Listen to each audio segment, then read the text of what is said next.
Kingston Town can't win. Burton Crusher and our Waverley Star, straight for straight. Cometh the hour, cometh the legend, Winks has done it. Well, we're joined by Phar Jack Jenkins, proud country Victoria boy, MMA fighter who has broken through into the UFC this year. Taking it by storm, Jack, thanks for joining us on the Ladbrokes Cox Plate Podcast. No, absolutely. Good to be here, overlooking the mounting yard where I do some of my best work, so good to be here. Well, we have to start with a question that I know you probably get asked on the regular, but the nickname, Phar Jack, for the guys that are listening to this that don't know, can you explain it and how you got into racing? Yeah, so two different answers. The name Phar Jack, I was training one day and I was only 15 or 16, I was training with all older men. And my coach had taken me down to this session and we were doing rounds after rounds after rounds, and it sort of got to the end of this session and I sort of stood up and I was like, anyone want to keep going? Like, I want to do more. And my coach, because everyone else was done, like obviously a hard session, my coach kind of looked at me, he's like, mate, you're like Phar, you just don't stop, like you just keep going.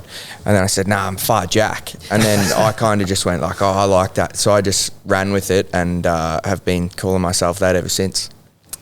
And you've got obviously a little bit of a connection in racing, the Nick Ryan racing team. How did that start? You've been out here spotted out here at a few gallops over the last year here.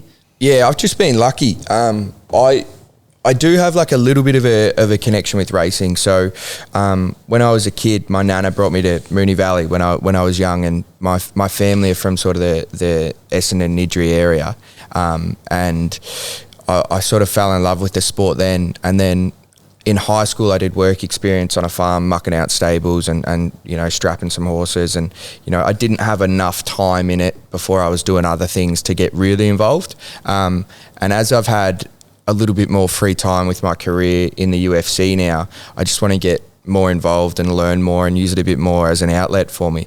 And I was lucky enough that Nick Ryan and his team just sort of let me hang around. Like, this, yeah, come down, you can learn a bit of this, you can learn a bit of that. So I just come down and try and learn from Nick, like what he's looking for when he's training, what he's looking for in a horse and its behaviour and all that sort of stuff. And you know, we had the ESPN film crew down here one morning, which was pretty good. So yeah, I love Nick Ryan Racing, their whole team. I was in the winners bar with them on Friday night, which was a fun night. I got an owner's pin. I don't know if I deserve that one, but maybe a little bit of a good luck charm for him. So just going back to Friday night, obviously a fantastic night here on course. You've backed 6 out of the 8 winners on the card, so now's your time to trumpet. How big was your Friday night on the punt, and how do you enjoy the night overall?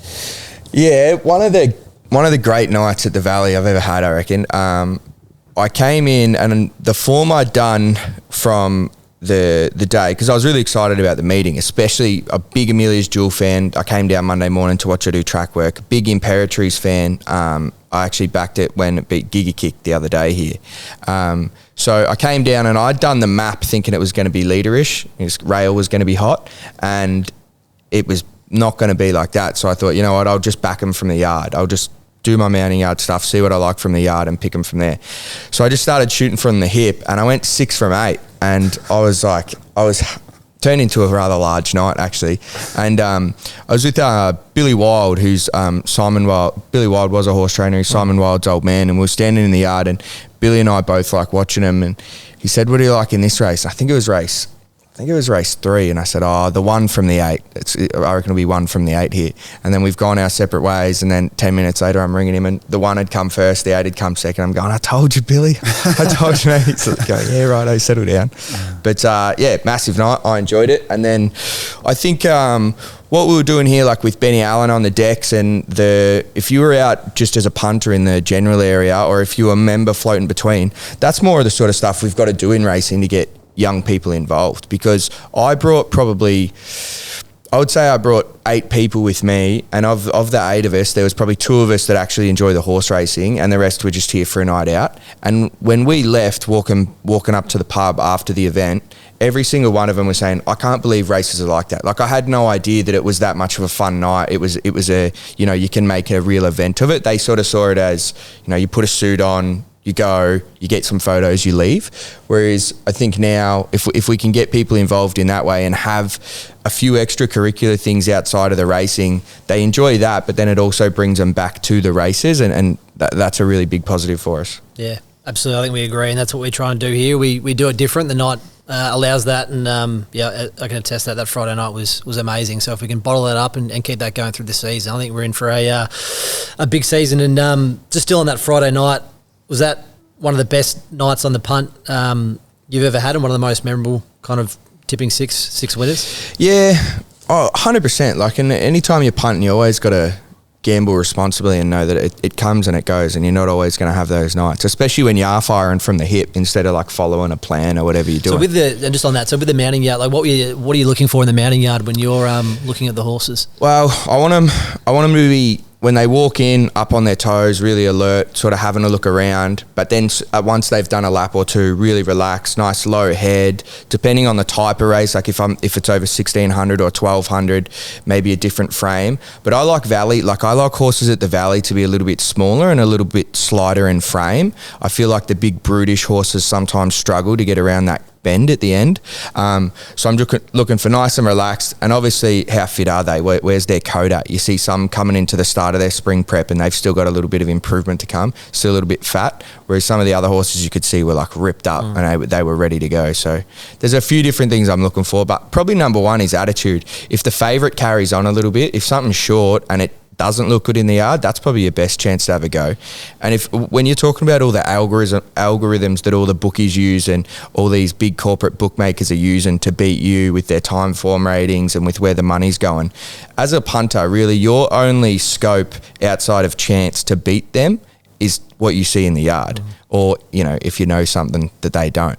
Right, so if you're doing it purely off the form, I think the mounting yard can be a great way to top up what you're already doing. And you've said you had a memorable night for probably volume of tipping winners on Friday night. Is there one bet you've had on racing that kind of stands out above the rest, or one story you've got that you could share on one memorable moment? Yeah, definitely. So it was actually this year. I was at a dinner. It was actually our friend's dinner, and I was with Geordie and a couple of others who I was with this weekend as well. And somebody said, Jack really likes horses. He's good. And Tommy Bugg was sitting across from me, and Tommy goes, do you like anything this weekend? I said, actually, yeah, I do. And I said, this horse Dunkel, I've backed it 5 out of 6 starts. It's 5 wins. It's racing in the South Australian Derby. Should improve a lot, and I really like it against the field. And it was paying 16 or 17 to 1. There was another guy at the table who sort of looked, and he didn't say anything. He didn't tell me, and I'd had a real whack at it, and I told my mum, I told my dad, and then we watched it. And as soon as it won, my phone just started blowing up. I don't know if you watch the South Australian Derby, but Dunkel, the Patrick Payne, Billy Egan. Sleeves up. What's that? Sleeves up, Egan. Yeah, sleeves up, yeah. And it just came up the inside of Promises Kept, stormed home in the last 100 metres. Dunkel's rallying late. Dunkel after Promises Kept. Dunkel reeling in, and the Derby's his to savour. Dunkel won the Derby from Promises Kept. And my phone rang, and the bloke who was sitting across from me, who didn't say anything, he goes, "Hey mate, I took that tip, I've backed it, I've just won 75 grand. And I was like, what? He's like, I'm like, what are you talking about? Like, how much you must have had a fair chunk on. He goes, no, it was just bonus bets I had sitting there. I go, righto, fair enough. And then my mum rang me and my dad rang me, and everyone had got up, and at 17 to 1, I think on the tote, by the time it jumped, it came into like 5s or 6s. But we'd backed it at 16, 17. So that's probably my best one. That's a good one. Yeah. That's huge. The weekend, obviously a very memorable one for you. You posted some photos with the Pies boys after their big grand final win on Saturday. Do you want to just explain your relationship with Jordan De Goey? And secondly, we know Bobby Hill was best on ground. Who was best off ground? Yeah, all right. Geordie, when Geordie was on a bit of a hiatus from the club, his manager got in contact with me and said, look, Geordie needs to stay fit.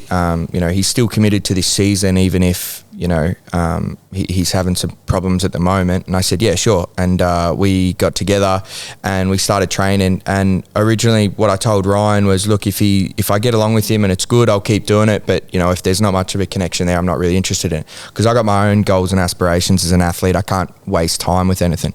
And it was pretty clear after like 2 sessions, and we went and got a couple of coffees together, that we were going to be good friends. And I said, yeah, let's do this. So, don't worry about paying me anymore. How about you help me with a bit of running and stuff like that, and I'll help you with this. And he said, yeah. So we would do sessions in the gym with boxing and wrestling and that sort of thing, and then we would go to the track, like Williamstown track, or for a run on the beach or something, and I would do the running sessions with him. And it was just a really mutually beneficial thing. And to have a friend that is an elite athlete and you can talk to, that don't necessarily have to talk about specifics. Like you can imagine, I get asked all the time, and I spend a lot of my time talking about fighting, and sometimes I don't want to do that. And Geordie's the same. His whole life is consumed by footy. To have someone that you can relate to a bit and we don't have to speak about that, it's nice. And then over the year, he's supported me in my fighting a lot, and me and my girlfriend walk down to all the Collingwood home games because we live close, and we sit in Geordie's section, and through that I've become close with quite a lot of the other boys there as well. And Friday night at the function after the game, it was quite emotional. Like, you see how hard they all work, and particularly for me, Geordie, like he's put so much work in to turn his career around and be where he wants to be, and I think the proof's in the pudding there with how he performed. So how rewarding was it for you, being one of his good mates, to see, obviously, as you said, he's been through a hell of a lot over the last few years, to see him go through that, come back, and obviously, he was so pivotal in the preliminary final, and then kick those 2 massive goals on Saturday. How rewarding was it for you as a great mate of his? Inside 50, Myercheck in front. Dacos on the front and centre, got away handball. De Goey on the move, turns around, he's centred it, he's got it. De Goey's kicked the goal and put Collingwood back in front. Yeah, 100%. I'm still like a little bit emotional about it still, because it's like the enormity of it. Geordie and I had we were having a sauna and an ice bath on Tuesday on his day off from the club before the game, and he said he'd had trouble sleeping a little bit because the first time he played in a grand final, he probably didn't realise the enormity of it, like how hard they are to come by, and how like everything just has to go right. You can have the best team and stuff just doesn't go right. You get injuries or whatever, and then they've got all the way back there now, and I'm sure he was probably feeling that a lot of the result was predicated on how he performed, which probably was, given how he'd been playing that year. And we just talked about it for a little bit, and I didn't offer anything crazy. I just said that I don't sleep much fight week either. But and he came out and he performed, so I'm just stoked, and it was super rewarding. And to sit next to his parents at the dinner and talk to them and his other friends who he's been on the journey with a lot longer, it was really humbling for me and gratifying for the whole thing. And the recipe might be for the rest of the boys. I know it was for Jack Ginnivan coming here and watching the races on Friday. Maybe next year, if the pies are there, we try and get them all down. Yeah, come up. I agree with what the president say. Like, Guinea, he likes racing. He would have been sitting at home doing nothing anyway. He's come down to watch a horse that he was interested in, and then he's gone home. Like, good on him. Play on. Like, what's the difference if you did that or something else similar? Like, yeah, everyone's different. Yeah. Absolutely. So you're in off-season mode, I should say, at the moment. What's your weeks look like at the moment? We know you're tipping some winners online and on the radio. What does your week look like? So I'm on SEN track Wednesday mornings, and then I try and do like some kind of podcast or anything, maybe like this once a week as well, just to keep myself busy. I'm actually just cleared to do my rehab, because my last fight, for those people who don't know, I was fighting in Sydney 3 or 4 weeks ago, and I dislocated my elbow in the second round, which obviously ended up in me losing the fight. And I probably have to take 8 to 10 weeks off before I can get back to training and start getting ready for a fight. So this is week 1 of rehab. Like, the other 3 weeks have just been needing to rest, get rid of the swelling and let it kind of heal. Now I can actually start ramping it up. So I'm lucky that I have a little bit of an obsessive personality. So I'll be in the gym like twice a day. I'll go morning, and then I'll do something in the middle of the day, and then I'll go night to just get whatever I can get into my arm. And it's good I've got enough movement back to start running again, which is brilliant. So probably run 40 or 50K a week, go to the gym twice a day, and then in between that, try and find some winners. And we like to ask all our guests this, and now we're obviously in spring carnival mode. The Ladbrokes Cox Plate, such a special race. Can you tell us why you love the race so much and why you think it's, I guess, Australia's best? Yeah, 100%. Like, everything about the Cox Plate is special. Like, the way that the horses come through underneath the stands, out onto the track from the yard, the short straight, the way that the jockeys have to position themselves so well from the jump to the first turn, the history of the race, everything about it. It's Australia's best race. And I think one thing that goes underrated is if you're in the game, if you're a trainer and you ask all the trainers, what's the one they all want to win? They all want to win a Cox Plate, right? So for real horse racing purists and enthusiasts, it's the one you want to win. For me personally, where I started loving it was So You Think. I was a big Bart Cummings fan, and 2009 when So You Think won, and then 2010. That's when I probably really started getting into racing more. So that was big for me, and then I was devastated when So You Think got given over to Aidan O'Brien, and he went over there and cleaned up in Group 1 races in Europe. So, I think we've got, Winks is a superstar, but I think if So You Think had stayed with Bart, there's nothing to say that he couldn't have got 3 or 4, because he did race another 2 seasons as a stallion. So if they had kept him running here, I think he could have, who won after that was Pinker, and yeah, I think So You Think would have mopped them up. And is there one Cox Plate in particular that stands out? You mentioned So You Think and Winks. Are they probably the 2 main memories for you, or is there one in particular?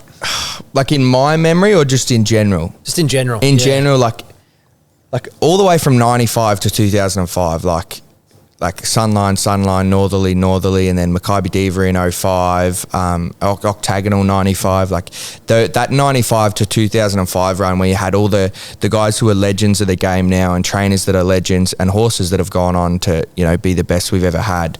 That 95 to 2005 period has probably set us up to be where we are now. So if I had to put one, it would probably be the Sunline Northerly battle. Northerly after Sunline down the outside from Viscount. Sunline the leader, Northerly on the outside, and Viscount coming at her. Sunline in front, Northerly the outside going to Sunline. They got very tight, but Northerly wins the Cox Plate. Last racing question. What is the one horse you're looking forward to this spring carnival, and do you have a tip for the Ladbrokes Cox Plate? Oh, the Cox Plate. Look, Amelia's Jewel. Look, she's not burying him in how we saw Winks and these other horses bury him, but neither did Animo. Animo always kind of did just enough to win. Wasn't never that brilliant kind of horse, and I think she had plenty left in the tank here on Friday night. Still broke a track record. Yeah, and I think she's gonna get better as she gets out a little bit further. And having spoken to Simon Miller a little bit, that whole team is just so endearing. So I'm super excited. My tip for the Cox Plate, I hope that a local horse, Amelia's Jewel, can take it to Romantic Warrior. We're going to see both of them this weekend coming up. Romantic Warrior at Flemington, and then Amelia's Jewel the week after that. So interesting build-up. I'm going to go with Amelia's Jewel for the Cox Plate this year. But my favourite horse for the last 4 or 5 years has been Zaki. I love Zaki. But I hope they don't even bring him to the Cox Plate, just because I want him to win 3 champion stakes, and I think he's a little bit older. Let the best of the best battle it out here and save your big run, and see if you can lead from the front and bury him at Flemington on the last day of the carnival. Absolutely. And now to the fight game. We know it's obviously a cutthroat industry. When did you kind of realise that was your go? Really early on. So my older brother was a kickboxer, and when I was sort of 13 or 14 and, just didn't really have any direction or discipline in anything I was doing. I was playing rugby, but I wouldn't go to training and that sort of stuff. He goes, well, come up to the gym. And as soon as I went in, I fell in love with it and was really motivated to train. But then you also get that sense of discipline. Like the coach up there, Ziggy, was a real hard man, like old school. It was out the back of like a tyre fitting centre. It's like the stuff you would have seen like back in the 90s, like Stan the Man and those guys. And I fell in love with it. And then some point in that first 6 months of me training, I was watching UFC fights, and I thought, you know what, I think I'd be better at that because rugby and I can wrestle a little bit and that sort of stuff. So I started watching videos on how to do arm bars and how to choke people and this sort of stuff. And then eventually my brother said, I've found a jiu-jitsu gym. We can go train at this jiu-jitsu gym as well. So we went down the road to Melton and started training the jiu-jitsu.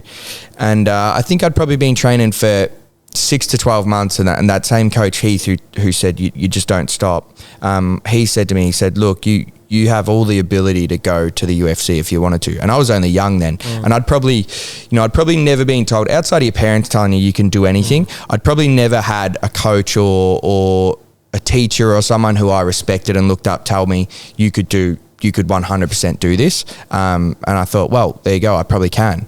And so I kept training, worked my ass off. And then when I was 18, we organised a fight, and then the fight fell through, and it rattled me. And my coach kind of said to me, he said, look, you've got all the ability, probably physically, to fight, but I don't know if mentally, like, you're mature enough to deal with fighting. So he said, why don't you just take a break for a bit? So I went to Canada for a couple of years, and I just played rugby and kicked around over there. And that was great for me. Like, grew up a lot, like living out of home and having to do my own thing and not sort of be from my hometown where everybody knows me and that sort of thing. And when I got back from Canada, I went straight to the gym and I said, right, I'm ready to go. Let's go. And since then, I've just been nonstop, working part-time, haven't committed to a job fully. So I've been working at pubs and coaching classes and doing private lessons, just scrounging up as many dollars as I can get to support my training. And then sort of that was right up until last year when I had the breakthrough to get into the UFC. And just touching on that, the big boss Dana White, when you did break into the UFC, he did call you a one-trick pony. Yep. Do you want to just touch on that situation and your relationship with him, what he's like? Yeah, 100%. So he makes it really well known before you go into Contender Series that he doesn't watch any of your tape, and he doesn't like to get too much info about you, because it's like, this is your chance to show up, you better do it. And he wants you to know that, because the idea is it's a pressure cooker. The best guys will get through. Anyone who has any chinks in the armor, they're going to get found out. And it's funny, the whole week when you get there, when you get to Vegas, they make you feel like that. It's a bit like boot camp in the military, how I say this, where it's like, you're not part of the UFC, and they make sure you know you're not part of the UFC. You're like, you're a maggot until you got a chance to earn your spot to be amongst us and be the best of the best. But right now you're not that. So like the clothes they give you, all the stuff you wear, none of it says UFC, and it's all like, feels like Kmart stuff. Like it's not great quality stuff compared to the stuff you get when you're in the UFC. You're not allowed to use the Performance Institute. You don't have access to the dietitians. You're over there and you're fighting on this big show, and it's at the UFC Institute, but it's like, no, you're not one of us. So then when I went in, I won, and all 3 rounds were really similar. I did the same trip. I got on top. I landed a lot of elbows, and then I finished him in the 3rd round. And Dana said, he was a one-trick pony. Like, I only saw one thing from Jack tonight.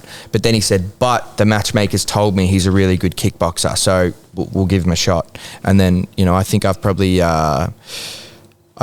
satisfied the level of risk he took to take me on as an athlete, because I've had good performances up until now and, good engagement from the fans and that sort of stuff. So I think he'd be happy with the decision, but I'm very happy that he took me on.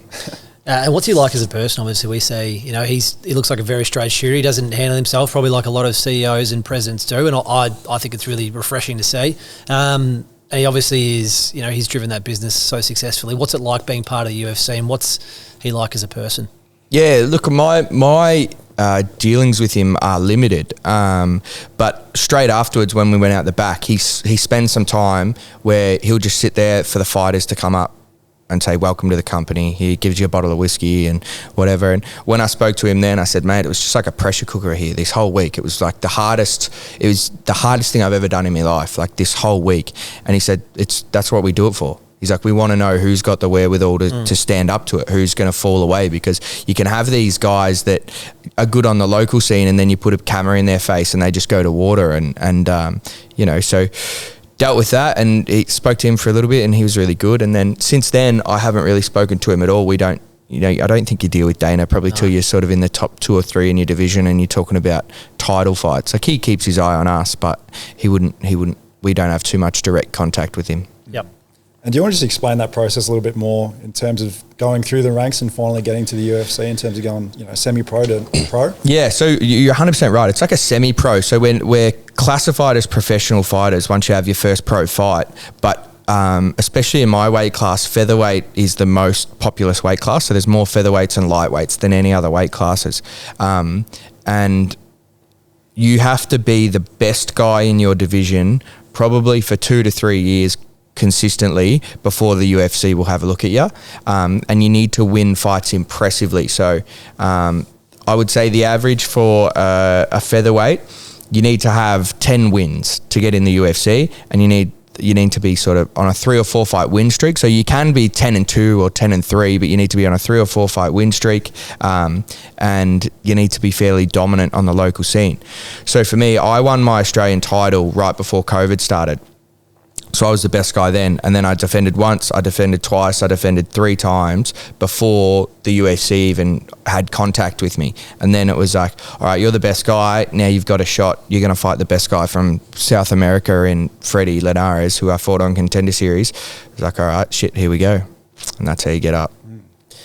And it's something that, most people don't or will never get to experience, but that walk out to the octagon with a stadium full of people, obviously your most recent fight there in Sydney, jam-packed full of 15,000, 20,000 people. You've got your song you've picked to play as you walk out, and then you've got the moment where Bruce Buffer calls your name and does that intro. What is that whole, probably 3 to 5 minutes of build-up, what is that like as a fighter? Yeah, it's the best thing in the world. Like when I was a kid, well, it wasn't a kid, I was 18. I went to a UFC show in Vegas when I was in Canada. I flew down to Vegas to watch a fight. And I remember I would sit there and watch these guys walk out, and I would just be thinking, like, that must be the best feeling in the world. Like, you're the man. Like, you're the guy right now. And you get to pick your own music, and you get to react how you want to. And everyone does it differently. Some people are really quiet and somber. Some people get up and about and enjoy the crowd. And when I had my Contender Series walkout, there's no crowd, no music. So it's another thing that throws you off. So you walk out and it's just dead silence, crickets. You can actually hear the cameramen talking to each other saying, like, get that lead out the way, like, move here and that sort of stuff. So it's strange. But when I had my UFC debut in Perth, that was like one of the most gratifying experiences of my life. You stand behind the curtain and then my name comes up on the screen and they've got that UFC music that plays. It's like dun dun, and I'm like, oh shit, they're about to call me. And then when I walked out, it was electric. Like, it felt like the stadium was shaking with the cheers, and it just made it all worth it. Like, every sacrifice you make up until that point, instantly worth it. Walking out there, love the walkout. I try and soak up as much energy from the crowd every time I walk out as I can get, whether it's positive or negative. Like, I actually probably prefer being like the non-preferred guy. It's great to walk out and have like that applause and cheers and feel that love, but I don't necessarily need that. I would love to walk out in like Brazil or somewhere against a Brazilian. I want to get booed. Like, I've been booed before once when I went to Queensland to fight a local boy, and that's like, that fires me up. So yeah. I want to go fight a crowd favourite somewhere. But when you get in the ring, by the time Bruce calls my name, I don't really ever remember Bruce calling my name. I kind of have a bit of a routine where I soak up the crowd and I focus on like outside energy by the time I get to the cage. But as soon as I start getting vassed up, I just like lock in on my opponent. So it's just me and my opponent. So I actually, after my first fight, I had to say to my brother, I said, did he say Jack Phar Jenkins or did he say Phar Jack? And my brother was like, no, he said Phar Jack. And I was like, oh, good. Because I was completely zoned out by that time. I was focused on my opponent. Yeah, that's incredible. Yeah. And your song choice that you came out to, like, what was the inspiration behind that? I just like Eminem, and I love that movie 8 Mile, and so it's unique. No one's ever walked out to it before. You're trying to find a song that hasn't been used before is quite hard, like one that pumps you up. So I just pumped the 8 Mile soundtrack and the final rap from that. And just across the board, have you got a favourite walkout of any other fighter that you've seen in your time? Obviously, Connor's had some awesome ones. Yeah. Israel's pretty animated. Yeah, they're different for good reasons. Like, I can appreciate lots of different things. So I loved Stylebender's one at Melbourne where he did the dance, because it's like so authentic to him. Comes out and dances, and that's who he is, and you could see, and then he had a great performance. The best like spine tingler is Conor McGregor. Like when he walks out to the Foggy Dew, the old anti-English song, and then that's brilliant. There's BJ Penn used to walk out to like a native Hawaiian song, and there was no instruments at the start. It was just, that Israel Kamikawiwo, that big Hawaiian guy. It was just him singing, and that was quite eerie. I like that one. But if I had to pick one, it'd probably be the McGregor one, the Foggy Dew. He's the best ever. The best, yeah. So you've become known for your brutal leg kicks. You break a few legs yourself. I Yep. don't know about anyone else, but I always come off second best when I kick something. Yeah. So can you just explain that? Like, does it actually hurt you? Do you do a certain technique that doesn't hurt, or is it just something you come used to? I don't really feel pain in fights. So whenever I'm doing training, I'm either hitting pads or the bag or something that has a bit of give in it. And in a fight, you don't really feel pain until afterwards, unless it's really bad, unless you've lost movement, then you start to get pain. So all my kicks in fights, I don't feel them. But then afterwards, my legs and feet swell up quite a bit. Like you're essentially trying to use your leg like a baseball bat. So the perfect kick, you might not get any swelling. Like if I hit right on a chunky or muscle right with the bottom of my shin, I might not get any swelling. It'll just be a little bruise or something. But a lot of the time I'm hitting like a little high and my foot hits a bit of your shin or my shin hits a bit of your foot, and it kind of creates that swelling. So often I try not to fly the day or two after because my feet are just chunky as from kicking people. But I don't feel it in the fight, and I always, until this point, have come off best in any kicking exchanges. And when you do kick them, do you know when you've got a good one in? 100%. Yeah. You just feel it like sink in, Yeah. sink into the muscle, and you can kind of see, because most of us stand orthodox, so left leg forward. You see their left leg kind of cross over their front one, and they kind of go, oh, like, and you go, yeah, that was a good one. So I think I saw one of your pods where you actually felt the other guy's leg break when you kicked it. Is that right? Yeah, not so much felt it break, just saw the way he stepped on it. I kicked his leg, and it went like this, and then when he went to put it back down, he couldn't put any weight on it, and I could see, and I said, I just broke your leg, and he said, you reckon? And I was like, yeah. And then he said, that's all right. And I said, I'm going to keep kicking it. And he goes, yeah, fair enough. And then to be fair to him, like he stood there and he tried to throw one more punch, and then I threw one more kick, and then he just couldn't put weight on it. So he dropped down, and then I said to the ref, he's done. And the ref looked at him and went, yeah, fight's off. But even him, like that guy, he's a great guy, and he runs a successful gym now. I don't think he fights anymore, but there's no animosity in it from me in a bad way. It's just like, that's what we sign up for, and guys will take my head off if they have the opportunity to, or put me to sleep if they could. So it's me or him. Yep. Sorry, you're in the featherweight division, and to be honest, you're not that much heavier than a jockey, which is quite remarkable given the muscle mass difference. What's the weight you're kind of currently walking around at now, and what's that process like of cutting weight for fights? I imagine it's pretty brutal. That's a sensitive topic, asking me how heavy I am right now. So I'm actually a bit heavy now because I haven't been able to train. So just like usually on a day when I'm usually training 2 or 3 times a day, I would eat normally, and I probably wouldn't get too big, but I'm eating heaps of junk food at the moment, and I'm not training at all. So of course I'm going to put on weight. I'm probably walking around about 77, 78 kilos right now. So 11 or 12 kilos heavier than my fight weight. In a regular fight camp, I walk around at about 74, 75. And then by the end of the fight camp, just naturally from training so much harder and cleaning my diet up, I get down to about 72. And then the week of the fight, I waist from 72 to 76, or cut weight from 72 to 66, sorry. The difference between me and the jockeys, and I've spoken to quite a few of them about this, is if they waste 2 or 3 kilos, they've then got to perform at that weight. Whereas I have the luxury of, if I waist down to 66, by the time I go to bed that night, I'm 73. And then I fight the next day. So I get to get myself back up to weight first, whereas they don't have that luxury. It was actually nice I was at the spring racing launch this year for Racing Victoria, and I was standing with all the jockeys.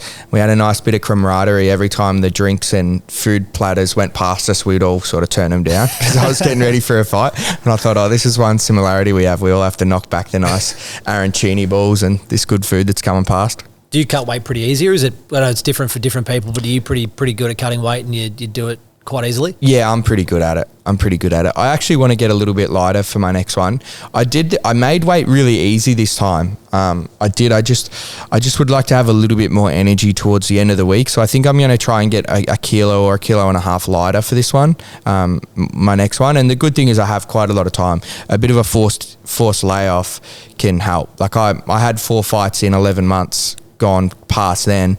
And if you it doesn't sound like a lot from the outside if you come from like playing sport every weekend usually, but if you put it into context of I have to do 8 to 10 weeks of camp before a fight, and then the week of the fight I have to cut down to 66 and then get back up to my fight weight, and then if you put in a week off after just to let swelling and stuff go down, it doesn't leave much time in that 11 months for anything else.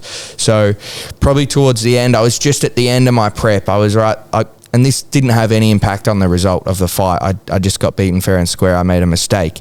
But I was probably at the end of my prep where I needed a bit of time off anyway. So it's worked out well. And, you know, even though I've got the injury, I still would have taken the time off anyway. So I've got a nice long lead into the next one. Yep. And just the other question of the cutting weight. So you obviously, it's pretty well documented how you'd cut weight, but actually...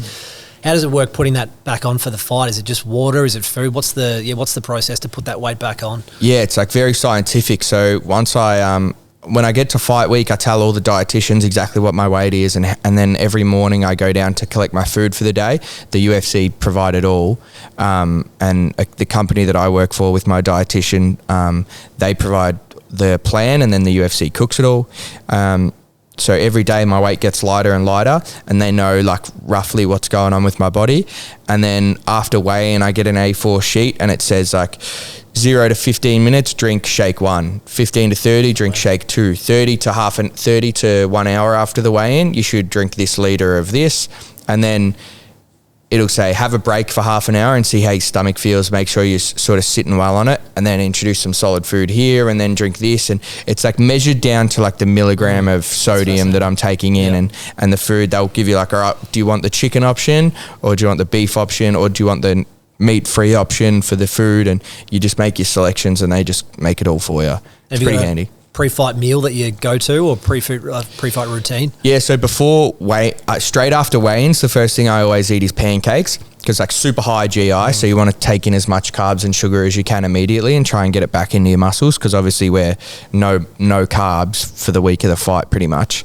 But before a fight, like if I'm fighting in midday or later on in the night, I always just eat what I normally eat, which is oats with honey and berries, and then a little snack before the fight. But I don't like eating too much fight day. Yep.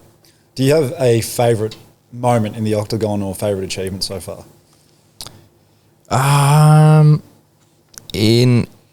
So one in my whole career was when I won my first Australian title. That was really special for me. I did it up in enemy territory in Queensland, and I was pulled in on 2 weeks' notice, and I was the underdog. It was almost a foregone conclusion. I'd been brought in as the B side just because the A side's opponent pulled out. No one expected me to win. Back was against the wall, and I won every round convincingly. And I broke his leg, I broke his jaw. And then I finished him in the 4th round. And that was kind of my moment to tell everybody, no, I'm the guy now. And I know you didn't believe me, but I am. But in the octagon, just my debut, winning in front of all my friends and family who had seen how much I'd sacrificed to get there, that was really special. And obviously you've touched on you're currently injured and you're in rehab, but have you got your next fight prepped out, or is you in the process of mapping out your next fight of when you think it might be and potentially where? I'd love to fight in Vegas sort of early next year. I don't know exactly what the UFC is doing with it, but I've heard whispers that Super Bowl weekend, because the Super Bowl is in Vegas this year at the Death Star, the new Raiders stadium. So I would love if they did a show on the Saturday to be on that card. That'd be huge. That's huge. All right, I think that's all our questions. Jack, you've been absolutely brilliant. I think that might be our best podcast ever. So thank you for joining us. Good luck this Spring Carnival. And I'll just jump over one sec. We've got something for you. Oh, let's go. What do we got? Oh, how good is that? The Cox Plate, the Phar lap. So if you can wear that out to your next fight, that'd be... if they let me. There you go. Phar lap. Cox 30 and 31. 30 and 31 winner. The superstar. How good is that? Absolutely. Thank you, boys. Appreciate you having me. Awesome. No worries. Thank you. Mate. Cheers. Kingston Town can't win. Bone Crusher and our Waverley Star, stride for stride. Cometh the hour, cometh the legend. Weeks has done it.